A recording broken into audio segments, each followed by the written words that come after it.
Oh, welcome to Taz Talk, ladies and gentlemen. Today is April the 10th, 2026, or the 11th. It's the 11th, 2026.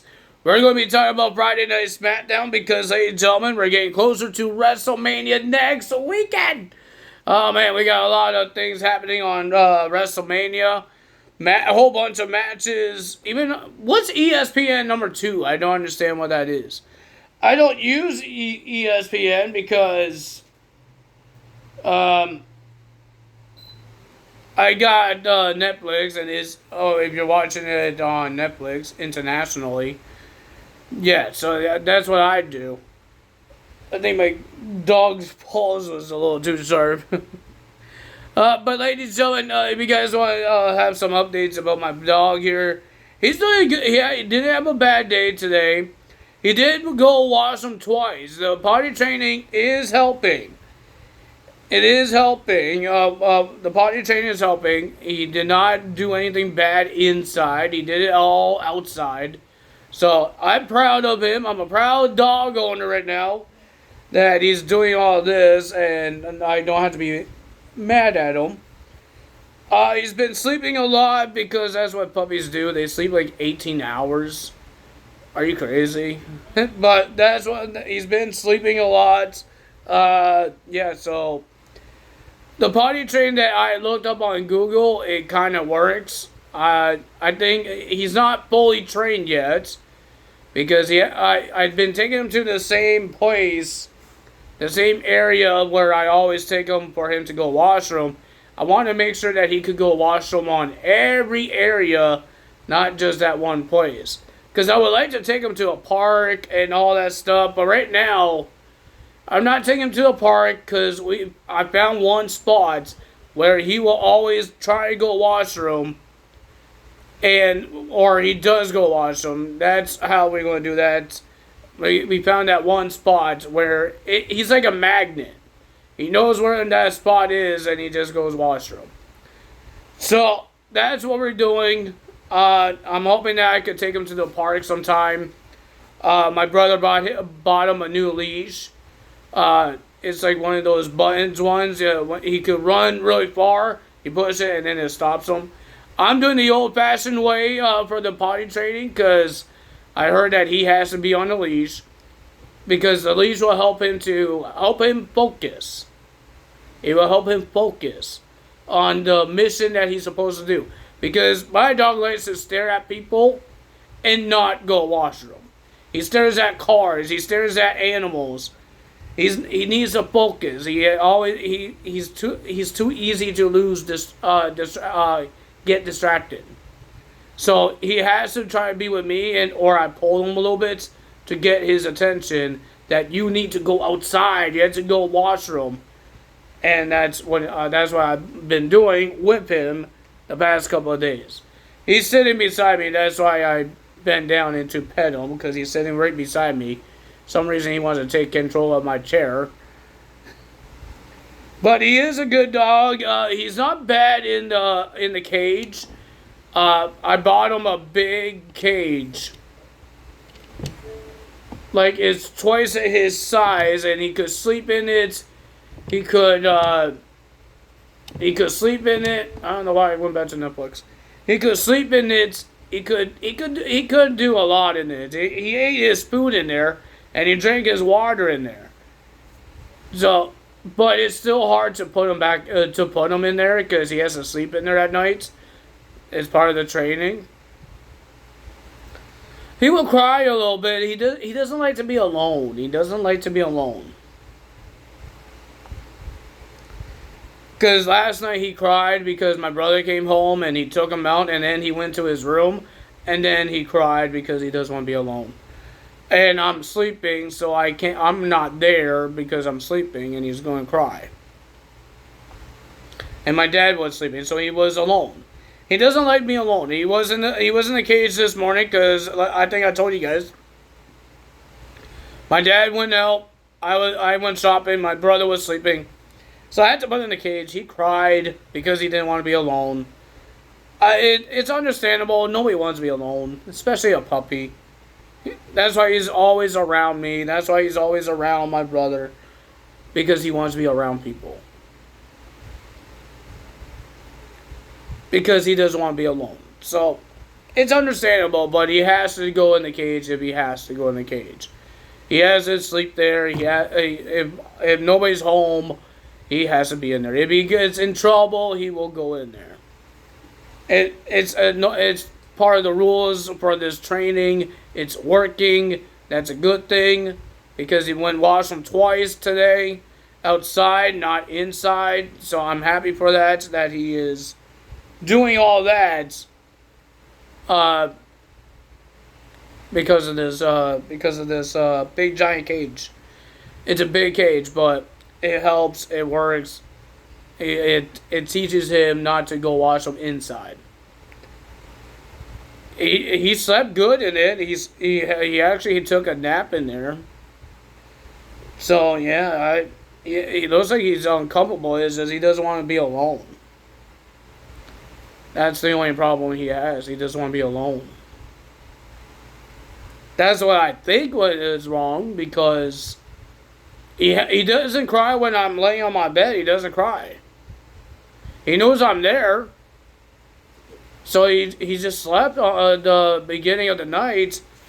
But when my brother came in, he got excited. And then my brother went in his room because he needs to go to bed. He doesn't want to be alone. My little Mr. Buckus doesn't want to be alone. It's understandable. He's 4 months. So, soon he's going to be 5 months in May. My goodness. 5 months.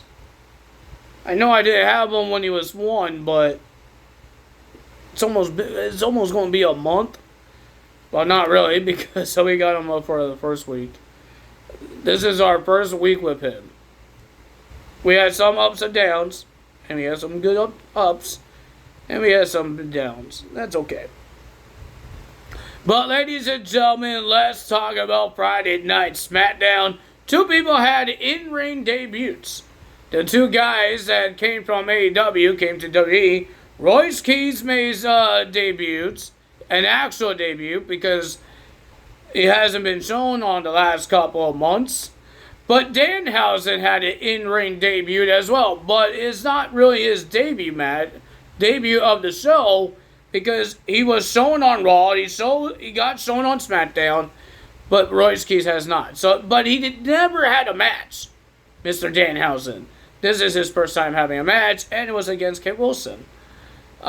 Because Miz and Kit Wilson is getting upset about the referee that got cursed thanks to the Miz, and he got his arm hurt when the Miz was about to win the tag titles. So it looks like they want the referee in the match, but Nick Aldis says Danhausen.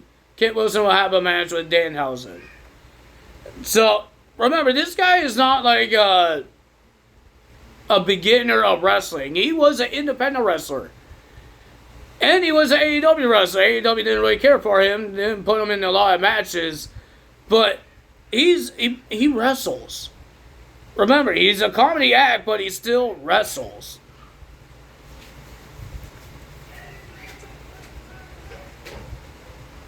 My dog here is a kid, and he's getting upset with the noise. Oh boy, it's all right, bud. He's not really good with noises. He gets really scared of it. He gets scared of people as well that gets really close up to him, or goes up to them really fast. If it's somebody that he doesn't know. So yeah, he will get scared. And it's really hard to do it when we're outside because there's a bunch of people. People walk by us. There's some people that he doesn't have a problem with. Like if we're in the elevator, he won't go crazy. He will try to sniff them. But if somebody walking towards him, he will just hide behind me. I don't know if he thinks he's going to get hurt or what, but yeah. But if it's people that's in the elevator that's not coming near him or he's going near them, he doesn't have a problem. I don't know what to do. I don't know how to fix that. I think that's a wait until he grows up to fix that. Because he's going to be around a lot of people living here. He's going to be around a lot of people when he goes out every time. And when he has to get out of the apartments, there's going to be people there. Sometimes it's going to be busy in every place of this building. So he needs to get used to having people around, because that's how it works around the streets. Oh boy! But ladies and gentlemen, we heard that Cody Rhodes and Jelly Roll is not allowed to touch Pat McAfee. But remember, Jelly Roll doesn't work for Smackdown. He doesn't work for WWE. So what does that mean for him? He won't get fired. Cody Rhodes will, but Jelly Roll won't. So Pat McAfee showed up and talking trash to Nick Aldis, telling him to hold his car keys. He throws his car keys in the air and Nick Aldis didn't pick it up. So he had to pick it up from the ground and put it in Nick Aldis' pockets. But ladies and gentlemen, we heard in the beginning of the show that Cody Rhodes and Jelly Roll is not allowed to touch him, but it's not Nick Aldis' rules. It's somebody upper management's than Nick Aldis. We don't know who that is. But when Pat McAfee shows up and Jelly Roll wants answers, is he the one told Randy Orton to attack him? But of course, Pat McAfee uses his little scummy little face, his mouth, to try to say no, and then he said yes. So Jelly Roll put his hands on Pat McAfee. Nick Aldis comes out, tries to stop Jelly Roll. Jelly Roll got upset and started pushing Nick Aldis. And he says, I don't work here. But never, he could get escorted out here. Out of the building. He needs to be careful. And then, ladies and gentlemen, we had Cody Rhodes coming out to talk about Pat McAfee. No, Pat McAfee came out, sticking the middle finger at everybody, talking trash about the city. But, ladies and gentlemen, I think everybody should be happy at WrestleMania Saturday. Tickets go on sale for 25%. I guess the offer ends at Monday Night Raw or end of Monday Night Raw. But you could get WrestleMania's tickets for Saturday for 25% off. Because some reason Pat McAfee did that for the fans when he hates the fans. So he's still talking trash, and he talked trash about CM Punk, because CM Punk had some things to say to him about on Raw. And then he has some things about Cody Rhodes. Cody Rhodes comes out. He has some things to say. And he says to Pat McAfee, you don't belong here. You shouldn't be here. And he says, you should do what everybody wants you to do. Go home. Don't ruin this main event. And all that stuff. But remember what Pat McAfee says. He cares about this show and all that stuff. But Cody Rhodes told him that Randy Orton wasn't even part of the Attitude Era. He debuted in 2002. He wasn't part of the Attitude Era. So you got your history wrong. And all that stuff. So, and then Cody Rhodes says, how about we just bring Gunther back and let him choke you out for good. Never had backlash when he choked him out when he was a good guy and Michael Cole tried to help him. And now he's a jerk. And then, ladies and gentlemen, and Cody Rhodes said what he has to say. He is about to leave. And then Mr. Pat McAfee keeps trying to get in the skin of Cody Rhodes. Cody got angry, takes off his clothes to put the title down, and gets ready to fight. He gets on the apron. But there's Randy Orton on the Titantron with beat up Jelly Roll. But he says, you should come get him. But, oh wait, I will just bring him to you. And that's what he did. He brought Jelly Roll to the stage. And then Cody Rhodes was trying to go check on Jelly Roll. And then there's Pat McAfee sneaking up behind Cody Rhodes and trying to hit him. But Cody Rhodes caught him. And then Randy Orton comes out and attacks him. And then a big attack on Cody Rhodes. Jelly Roll tried to come and help. He got taken out. all of that stuff. But Cody Rhodes still got knocked out. And for some reason, Pat McAfee, after the beatdown, he was holding the WWE title. That something that Pat McAfee would never win in his career. But he did announce that if Randy Orton does not win his 15 World Championships at WrestleMania, he will leave WWE. He did say that on social media, and now he made it vertical. He made it real life. He made that announcement, and it's happening. Will he be gone from WWE? Right now, I want him gone. He was good, and now he got boring, and now he's a kiss butt. He's a kiss butt to Randy Orton. So, yeah, I don't really care that he leaves now. But, ladies and gentlemen, first match of the evening, we got the women's that will be part of the Fatal 4-Way match for the women's tag team titles. Alexa Bliss versus Bayley. Pretty decent match. Laura Valkyria got involved. Charlotte Flair as well. Pretty decent, but the winner of that match, because of the distractions, was Alexa Bliss. And then we got Royce Keys making his debut against one of the members of the Los Garza, Berto. And Angel trying to get involved as well, but ladies and gentlemen, the winner of that match was Royce Keys. Royce Keys was having an interview with Captain Kelly until he got interrupted by Solo Sikoa. And I guess they know each other. And Solo says, I run Smackdown. If you need anything, just ask me. So, will Royce Keys join them?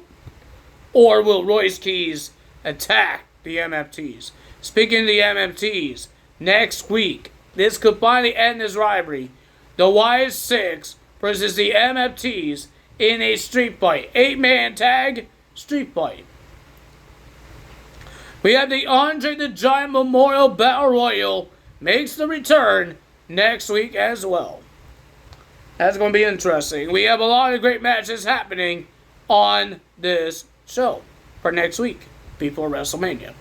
Next, we got Jacob Fatu versus Tama Tonga because Jacob Fatu had an interview, but he got interrupted by Solo. And Solo is the one that told Tama Tonga, handle the business.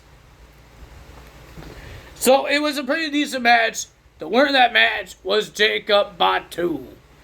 And then Jacob Fatu just got destroyed by Drew McIntyre. Drew McIntyre attacked this man. He did Claymore in the ring. And then a Future Shock outside the ring. And then he grabs handcuffs. Start beating down Jacob Fatu with the handcuffs. Making the guy bleed. Cuff him to the turnbuckles. Did a stomp to his face. His face was like squashed into the turnbuckle post. And then, ladies and gentlemen, Drew just destroying him a whole bunch of times. This unsanctioned match is going to be crazy at WrestleMania. We have Trick Williams versus Matt Cardona.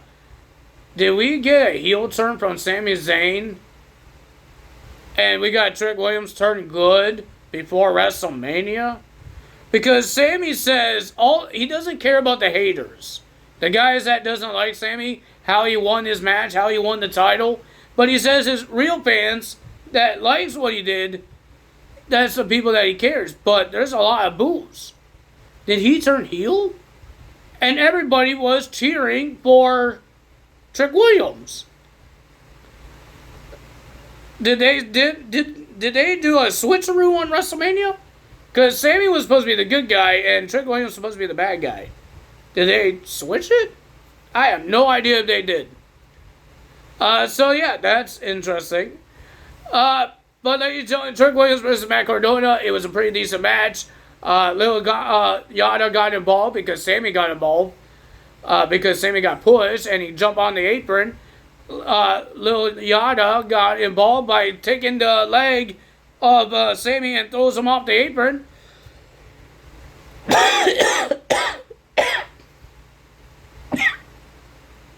Up the apron, but Sami with a hula kick onto Lil Yada as well.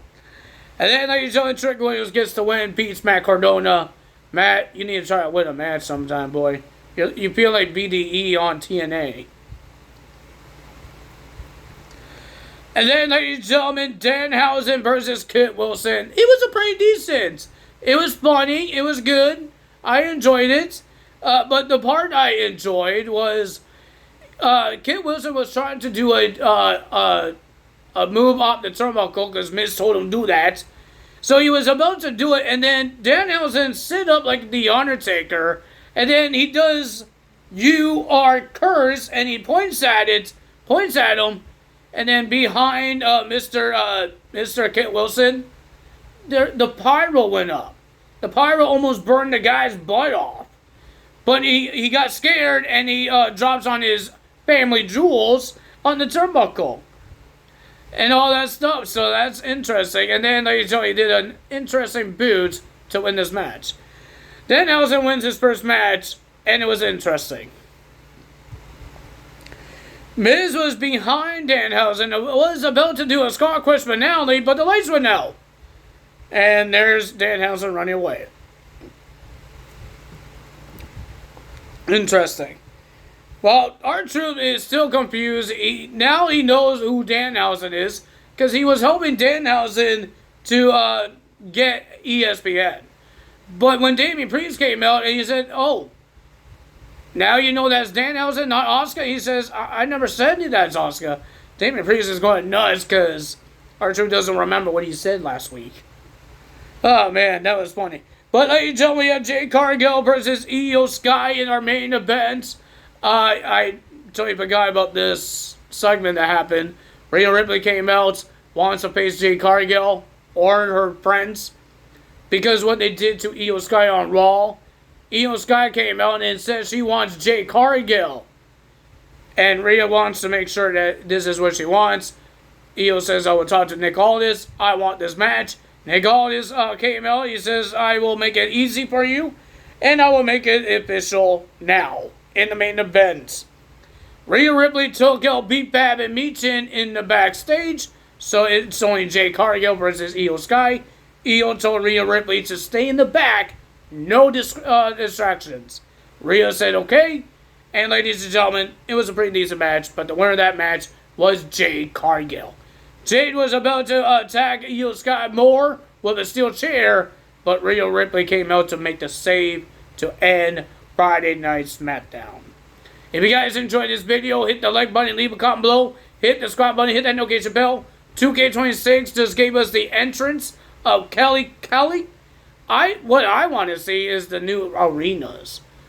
We heard that Obafemi, one of his old attires, will be part of the Persona card of the ringside pass.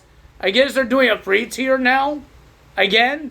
So I guess we're going to get some free tiers and some premium tiers. I think premium tiers is where you get the DLC guys. And the free tiers, I don't know what the hell they're going to put in there. I really don't know. But that's what they said, and Obafemi announced it on social media that he is going to be a Persona card, Persona for the next season of the Ringside Pass. So that's going to be interesting as well. If you guys enjoyed this video, like, comment, subscribe, and hit the notification bell. Tell us out. Bye-bye.